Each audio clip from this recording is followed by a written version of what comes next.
Hello everyone, কেমন আছো তোমরা? আশা করি সবাই খুব ভালো আছো। আজকে খুব সিম্পল এবং চটজলদি একটা মালপোয়া রেসিপি নিয়ে তোমাদের কাছে চলে এসেছি, হোলি স্পেশাল, যেটা খুব তাড়াতাড়ি বানানো হবে এবং খেতেও খুব সুস্বাদু হবে। আমার ছেলে বলল, মা আজকে একটু মালপোয়া খেতে চাই। আমি চেষ্টা করি যতটা বাচ্চাকে বাইরের খাবার দেওয়াটা অ্যাভয়েড করা। বাড়িতে যেই কটা জিনিস আমার কাছে ছিল, খুব সিম্পলভাবে হেলদিভাবে সেই জিনিসগুলো দিয়ে আমি ছেলেকে খুব তাড়াতাড়ি মালপোয়া রেসিপি বানিয়ে দিলাম। তোমরাও ট্রাই করতে পারো।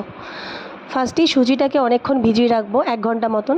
সুজিটা ভালো করে ভিজে ফুলে উঠলে তার মধ্যে দেবো পরিমাণ মতো ময়দা, তার মধ্যে দিয়ে দেবো দুধ, চিনি, এবং চিনি দেওয়ার পর আমার কাছে, আমি যেহেতু কলা দিয়ে বানিয়েছি সেই জন্য কলা পাকাগুলোকে ওর মধ্যে স্ম্যাশ করে দিয়ে দেবো।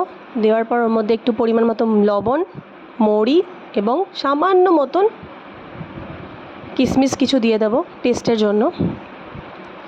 ভালো করে ব্যাটারটা যখন রেডি হয়ে যাবে তখন একটা লোহার কড়াইয়ের মধ্যে রিফাইন তেল ভালো করে গরম করার পর এক এক করে মালপোয়াগুলোকে ছাড়বো।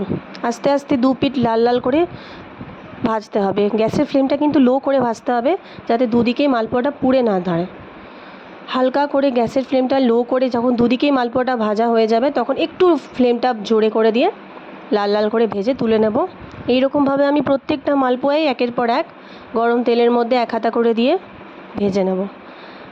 আস্তে আস্তে ভাজা হয়ে গেলে সমস্ত মালপোয়াকে এক এক করে তুলে নেব। যেই মালপোয়াগুলো আমার তোলা হয়ে যাবে, একটা সুন্দর পাত্রর মধ্যে মালপোয়াগুলোকে সাজিয়ে গরম গরম ছেলেকে পরিবেশন করব মালপোয়া সুজির। তোমরা এরকমভাবে ট্রাই করতে পারো।